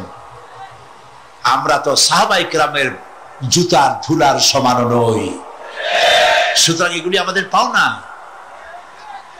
এই রক্তের বিনিময়, জীবনের বিনিময় আল্লাহ পাক তার দ্বীনকে প্রতিষ্ঠা করবেন ইনশাআল্লাহ। হযরতে খাব্বাব, বুখারী শুনুন, বুখারীর হাদিস।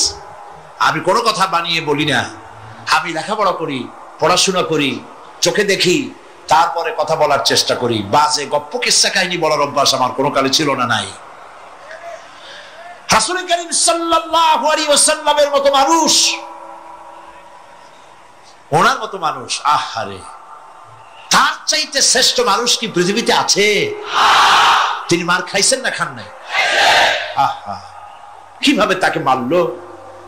গলায় চাদর দিয়ে পেঁচাইয়া আছাড় মেরে ফেলে দিয়ে তারপরে তাকে প্রহার করা হয়েছে। আবু জাহেল মেরেছে, বেহুশ হয়ে গেছেন হুজুর। হযরত হামজা তখনও কাফের ছিলেন। শিকার থেকে ফিরে এসে মুহাম্মদ সাল্লাল্লাহু আলাইহি ওয়াসাল্লামের অবস্থা দেখে পায়ের রক্ত মাথায় উঠে গেছে। আপন ভাইয়ের ছেলে, আর এমন ছেলে। চলে গেলেন আবু জাহেলের বাড়ি, বললেন, আবু জাহেল, তুই নাকি মুহাম্মদ সাল্লাল্লাহু আলাইহি ওয়াসাল্লাম মারছিস, কেন মারলি? তিনি তো ভালো কথাই বলেন, সব সময় বলেন, সত্য কথা বলো, মানুষের উপকার করো, এতিমকে আশ্রয় দাও, এত সুন্দর সুন্দর ভালো ভালো কথা বলেন। তার মতো ভালো মানুষ তো দুনিয়ায় দেখি নেই। মানলি কেন? তুই কি মনে করছিস যে আব্দুল্লাহ মারা গেছে বলে এতিম হয়ে গেছে মুহাম্মদ সাল্লাল্লাহু আলাইহি ওয়াসাল্লাম? তোর মনে রাখা উচিত, আব্দুল্লাহ মারা গেছে, হামজা মরে নাই। হযরত হামজা ধনুক বাইর করলেন, এক পাড়ি মারলেন মাথার উপরে, মাথা ফাটা রক্ত বেরিয়ে গেল। হামজা হন হন করে হেঁটে এলেন রাসূলের কাছে। হুজুরের অসুস্থ দেহ মোবারক কোলে উঠায় নিয়ে বললেন, বাবা, তার মস্তক মোবারক কোলে উঠায় নিয়ে বললেন, আমি আবু জাহেলের মাথা ফাটিয়ে রক্ত বের করে দিয়ে এসেছি, তুমি একটু খুশি হও। হুজুর বললেন, চাচা, কার মাথা ফাটাইছেন, কার রক্ত বের করেছেন, এই কথা বলে তো আমাকে আপনি খুশি করতে পারবেন না। তিনি বললেন, বাবা, তুমি কি হলে খুশি হও? তিনি বললেন, আমি খুশি হই চাচা, তোমার মুখে যদি একটা বার আমি ঈমানের কলেমা শুনতে পাই। হযরতে হামজা বললেন, মুহাম্মদ সাল্লাল্লাহু আলাইহি ওয়াসাল্লাম, আমার বুঝতে মোটেও কষ্ট হয়নি, তুমি কোনো সাধারণ মানুষ নও। সাধারণ মানুষের প্রতিশোধে তুমি বিশ্বাসী হতে, খুশি হতে, প্রতিশোধে বিশ্বাসী হওনি। তুমি অবশ্যই আল্লাহর নবী। আমি আল্লাহকে সাক্ষী রেখে, আমি তোমাকে সাক্ষী রেখে ঈমানের কালেমা ঘোষণা করছি, লা ইলাহা ইল্লাল্লাহু মুহাম্মাদুর রাসূলুল্লাহ। ভাইরা আমার, আল্লাহ দ্বীন প্রতিষ্ঠার জন্য আমার নবীদেরকে কষ্ট করতে হয়েছে, সাহাবায়ে কেরামদেরকে কষ্ট করতে হয়েছে, আল্লাহর ওলিদেরকে। ইমাম আবু হানিফা রাহমাতুল্লাহ আলাইহি 8 বছর জেলের মধ্যে রাখা হয়েছিল। ইমাম আহমদ বিন হাম্বলকে চাবুক মেরে মেরে গায়ের গোশত আর চামড়া তুলে ফেলে দেওয়া হয়েছিল। তারপরেও তারা বাতিলের সামনে মাথা নত করে না। এর নাম হচ্ছে ইসলাম। এর নাম কি? বুখারীর হাদিস, হযরত খাব্বাব বিন আরিত রাদিয়াল্লাহু তাআলা আনহু। বুখারীতে হাদিসটা ভাবে এসেছে, ওয়ান খাব্বাব বিন আরিত রাদিয়াল্লাহু তাআলা আনহু আন্নাহু قال شكونا الى رسول الله صلى الله عليه وسلم ওয়া হুয়া মুতাওয়াসসাদুন বুরদাতুন লাহু ফি জিল্লিল কাবা। তিনি বললেন, আমরা রাসূলের কাছে গেলাম, যায় দেখি রাসূল কারীম সাল্লাল্লাহু আলাইহি ওয়াসাল্লাম কাবা শরীফের ছায়ায় আরাম ফরমাচ্ছেন। আমরা কাছে গিয়ে বললাম, আলা তাস্তানসিরু লানা আলা তাদউ লানা ইয়া রাসূলুল্লাহ, হে রাসূল, আপনি কি আমাদের জন্য দোয়া করবেন না? আমরা তো মার খেতে খেতে শেষ হয়ে গেলাম। আমাদের খাব্বাবকে, খুবাইবকে, আম্মারকে, সুমাইয়াকে মেরে শেষ করে দিল। ওরা আমাদেরকে না খাওয়ায় রাখে, সারা রাত খেতে দেয় না, ঘুমাতে দেয় না। তারা আমাদের বেলালকে মেরে মেরে রক্তাক্ত করে উত্তপ্ত মরুভূমির উপরে চিৎ করে শোয়ায়, বুকের উপরে পাথর চাপা দিয়ে রেখেছে। ওরা সাহাবায়ে কেরামদেরকে মারতেছে, না খাওয়ায় রাখতেছে। হুজুর, আপনি কি আল্লাহর কাছে দোয়া করবেন না? এখনো কি দোয়ার সময় আসে নাই? হাদিস শরীফে এসেছে, হুজুর সাল্লাল্লাহু আলাইহি ওয়াসাল্লাম উঠে বসলেন, বললেন, ও হাব্বাব, তোমাদের আগে এই পৃথিবীতে যারা দ্বীনের দাওয়াত নিয়ে এসেছিলেন, সমকালীন রাষ্ট্র শক্তি তাদেরকে ধরতো, ফায়ুহাজুর রাজুলু ফায়ুহফারু লাহু ফিল আরদ, তাদেরকে ধরে তাদের জন্য কবর খনন করা হতো জীবিত মানুষের জন্য। ফায়ুজালু ফিহা, এরপরে সেই গর্তের ভিতরে তার কোমর পর্যন্ত গেড়ে দেওয়া হতো। সুম্মা ইউতা বিল মানশার, এরপরে করাত আনা হতো। ফায়ুদাউ আলা রাসিহি, এরপরে সেই করাত তার মাথার উপরে রাখা হতো। ফায়ুজালু বিসাইদ, করাত দিয়া ঘষে ঘষে চিড়ে চিড়ে জীবিত মানুষকে দ্বিখণ্ডিত করে ফেলে দেওয়া হতো। মা ইয়াসুদ্দুহু যালিকা আন দীনিহি, এত কষ্ট দেওয়ার পরেও আল্লাহর গোলামদেরকে এক চুল জায়গা দিন থেকে সরায় দেওয়া যায় নাই। ওয়াল্লাহি ওয়াল্লাহি, ও হাব্বাব, আমি আল্লাহর নামে কসম করি, লাইতামান্নাল্লাহ হাযাল আমরা হাত্তা ইয়াসিরু রাকিবু মিন সানআ ইলা হাদরামাউত। আমি আমার আল্লাহর নামে কসম করি। কে কসম করছেন?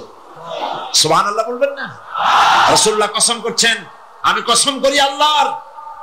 সেদিন বেশি দূরে নয়, যেদিন ইয়েমেনের রাজধানী সানা থেকে শুরু করে হাদরামাউত পর্যন্ত হাজার হাজার মাইল সওদাগরেরা তাদের পণ্য নিয়ে, মহিলারা তাদের সৌন্দর্যের পসরা নিয়ে একাকিনী অথবা দলবদ্ধভাবে যাতায়াত করবে মরুভূমির উপর দিয়ে। লা ইয়াখাফু ইল্লাল্লাহ, আল্লাহ ছাড়া তাদের অন্তঃকরণে কোনো ভয় থাকবে না।